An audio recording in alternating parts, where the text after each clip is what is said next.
Shalom, salam sejahtera bagi kita semua Bapak Ibu Saudara yang terkasih dalam Tuhan dimanapun berada. Puji Tuhan, pada kesempatan hari ini kita boleh bertatap kembali dalam keadaan sehat, dalam keadaan kuat, dan kita percaya semuanya karena kasih dan anugerah Tuhan yang begitu luar biasa di dalam setiap langkah kehidupan kita. Baik Bapak Ibu Saudara, ada satu perenungan firman Tuhan yang akan ingin saya bagikan kepada Bapak Ibu. Namun sebelum itu mari kita satu dalam doa, kita berdoa. Kami mengucap syukur, berterima kasih Bapa, kalau pada kesempatan hari ini kami boleh dibangunkan dalam keadaan tubuh yang sehat dengan tidak kurang suatu apapun, boleh menerima, memperoleh berkat yang luar biasa, baik kesehatan, kekuatan, baik nafas kehidupan, dan semua yang kami terima itu karena kasih, itu karena anugerah, itu karena campur tangan, bahkan pemeliharaan Tuhan yang begitu besar dan luar biasa di dalam setiap langkah kehidupan kami. Bapak yang sungguh baik, pada kesempatan pagi hari ini sebentar anakmu akan membagikan kebenaran firman Tuhan.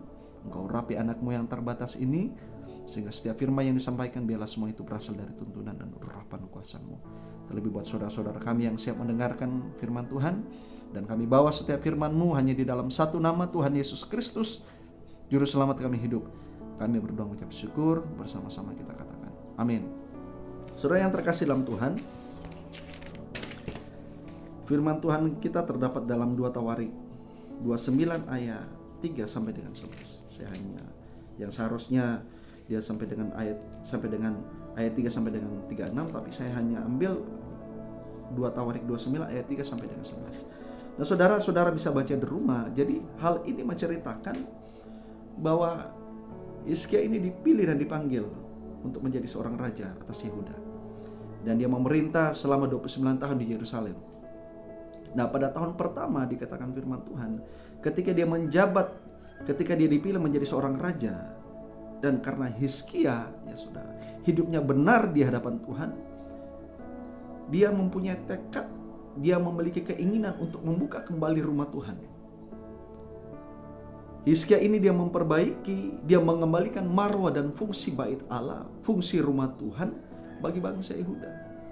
Sehingga dia memanggil para imam dan orang-orang Lewi agar supaya mereka dapat menguduskan diri mereka dan kembali kepada tugas dan jabatan mereka untuk menguduskan rumah Tuhan, untuk menguduskan bait Allah. Kenapa? Karena sejak pemerintahan Raja Ahaz, raja ini dia mengiring orang Yehuda untuk mereka meninggalkan Tuhan, untuk mereka meninggalkan kediaman Tuhan, meninggalkan bait Allah, dan mereka beribadah kepada Baal, mereka beribadah dan menyembah kepada patung tuangan. Sehingga Tuhan murka dan mereka mendapatkan penghukuman daripada Tuhan. Kemudian dikatakan ayat 10, saudara, dikatakan di sana, sekarang aku, kata Hizkia, sekarang aku bermaksud mengikat perjanjian dengan Tuhan Allah Israel, supaya murkanya yang menyala-nyala itu undur daripada kita. Kemudian ayat 11, anak-anakku, sekarang janganlah kamu lengah, karena kamu telah dipilih Tuhan untuk berdiri di hadapannya, untuk melayani Dia, untuk menyelarakan kebaktian dan membakar korban baginya. Saudara yang terkasih dalam Tuhan, jadi Hizkia ini dia punya tekad, dia punya keinginan untuk mengikat kembali perjanjian dengan Tuhan, dan mengajak kembali orang-orang Yehuda untuk mereka hidup kudus, untuk mereka hidup beribadah, untuk mereka hidup bersekutu dengan Tuhan, dan hidup untuk melayani Tuhan, kata firman Tuhan. Saudara yang terkasih dalam Tuhan, ada satu rema firman Tuhan yang Tuhan taruh dalam hati saya.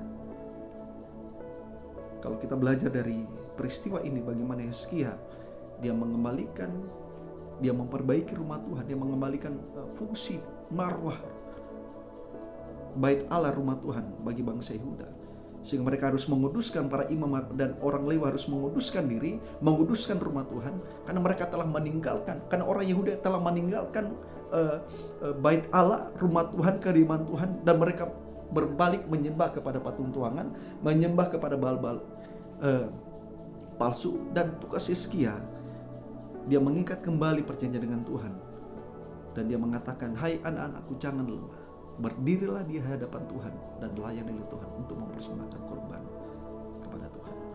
Saudara yang terkasih dalam Tuhan, dari peristiwa ini kita belajar dikaitkan, dihubungkan dengan kehidupan kita orang percaya adalah bahwa rumah Tuhan berbicara tentang gereja yang adalah sebagai tubuh Kristus.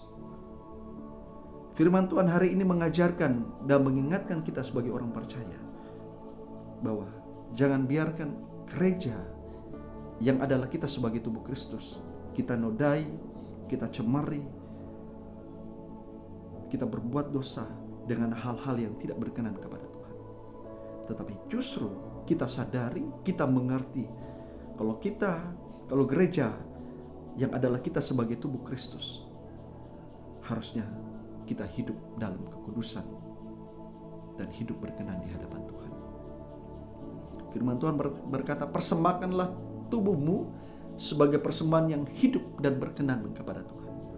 Kenapa? Karena tubuh kita adalah bait roh Allah, dan Allah diam di tengah-tengah kita. Kenapa? Karena kita diciptakan menurut gambar dan rupa Allah. Saudara yang terkasih dalam Tuhan, firman Tuhan mengingatkan, mengajarkan kepada kita, bahkan memberikan kita pemahaman bahwa kalau gereja yang adalah kita sebagai tubuh Kristus, justru kita pakai untuk kita selalu rindu, untuk kita selalu haus, untuk kita selalu ada dalam hadirat Tuhan, beribadah dan bersekutu dengan Tuhan.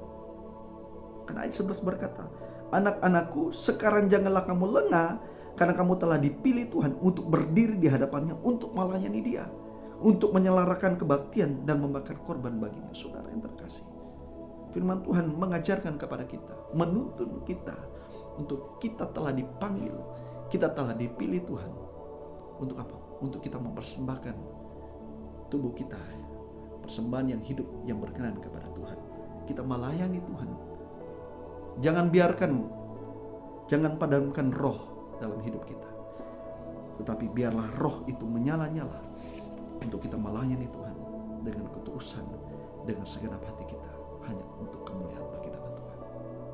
Biarlah firman Tuhan mengajarkan kita bahwa kita percaya bahwa janji Tuhan ya dan amin. Janji Tuhan selalu ada dalam setiap langkah kehidupan saudara dan saya. Apapun yang kita kerjakan, apapun yang kita perbuat, sekecil sebesar apapun kita kerjakan bagi Tuhan, itu tidak akan sia-sia di hadapannya. Justru semakin hari ada buah, ada hasil, ada berkat yang kita terima yang daripada Tuhan. Tuhan Yesus memberkati kita semua. Biarlah firman Tuhan menuntun, memberikan kita kekuatan untuk kita berjalan bukan dengan kekuatan kita, tetapi kita berjalan bersama hanya dengan Tuhan. Terpujilah Tuhan Yesus Kristus. Tuhan Yesus memberkati kita semua. Shalom.